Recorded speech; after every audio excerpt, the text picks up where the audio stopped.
The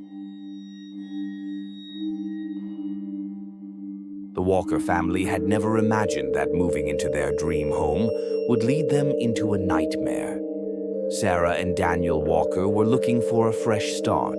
Their daughter, Mia, only 10 years old, had grown quiet and withdrawn after the recent passing of Sarah's mother. They decided to move out of the city, away from the noise, and find a place where their little family could rebuild, a place where Mia could heal. They found the perfect house, a large, stately home on the edge of town, far enough to offer privacy but still close enough to the amenities they needed. The house was old, certainly, but it had character, something neither of them could resist. At first, everything seemed perfect. The house was full of charm, its wood floors creaking underfoot, and the old stone walls seeming to whisper secrets of a time long past. The house had been abandoned for years, its previous owners having passed away under mysterious circumstances. There was no family history attached to it, no relatives or heirs, just a long stretch of silence and neglect. Daniel, a skilled craftsman, wasted no time in rolling up his sleeves to restore it to its former glory. He loved the idea of working with his hands, of bringing new life to something old and worn. Sarah, a former interior designer, set to work painting the walls, picking out furniture, and adding her personal touches to each room. Mia was less enthusiastic, retreating to her room more often than not. She claimed the house felt different, but her parents attributed it to the move itself, the change in surroundings, and the emotional strain of the past few months. The house was vast, with long hallways, high ceilings, and countless rooms. Despite the work that needed to be done, Sarah felt an inexplicable sense of peace when she walked through it. It was a sanctuary until the tapping began.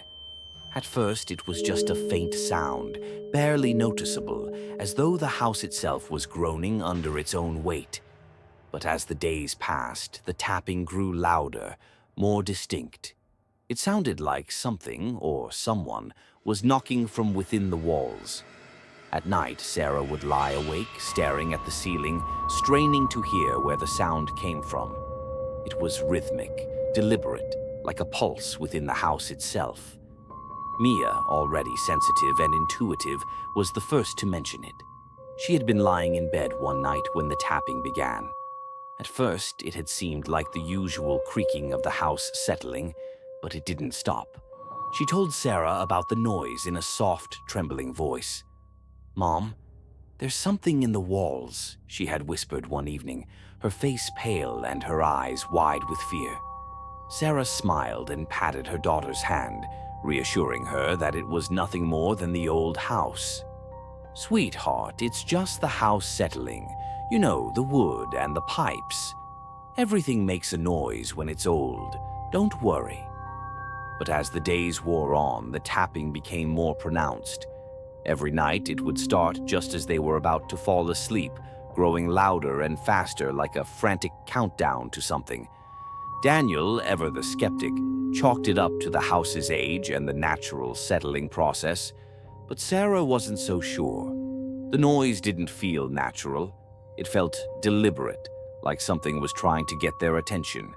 One evening, after a particularly loud bout of tapping, Sarah couldn't stand it any longer. She decided to investigate. Armed with a flashlight, she wandered through the house, looking for any sign of what could be causing the sound. She checked the pipes, the floors, the doors. Everything seemed fine, but as she passed by the living room, she noticed something strange. The wall near the far corner of the room was vibrating. It was subtle, almost imperceptible, but it was enough to send a chill down her spine.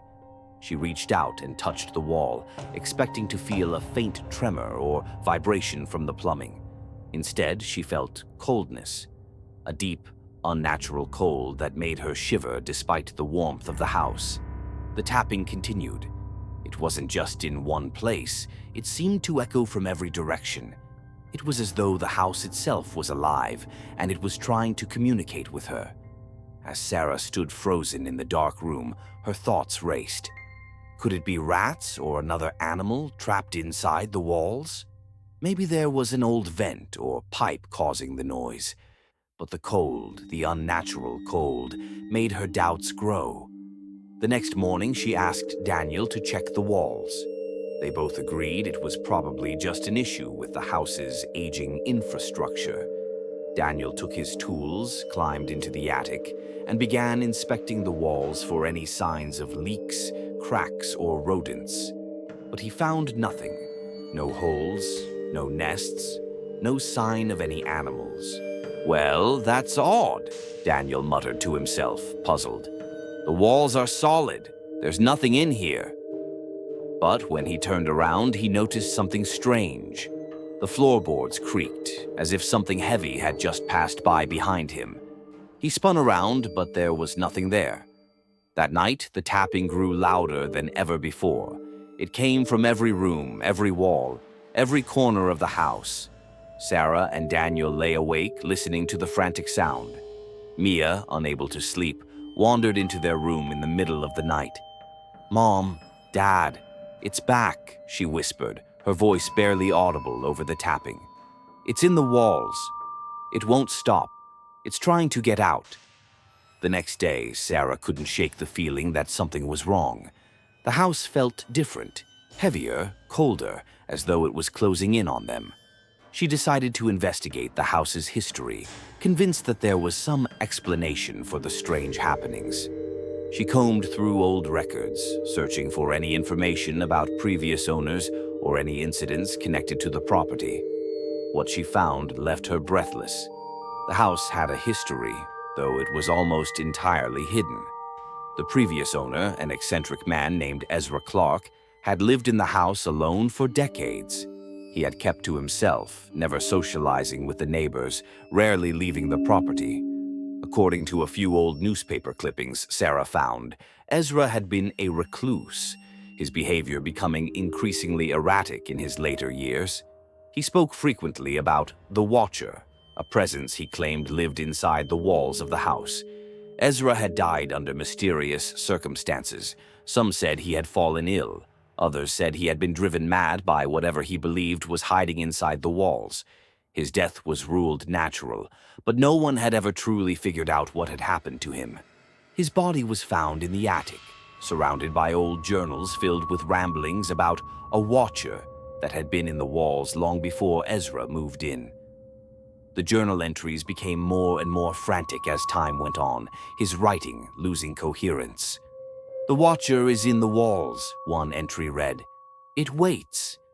It always waits. I can feel it. Always watching, always waiting for the right moment." Sarah was shaken by what she read. It felt as though Ezra had known something that had driven him to madness. But the more she read, the more she realized that the tapping, the cold, the oppressive atmosphere, they weren't coincidences. Something was here, something that had been waiting.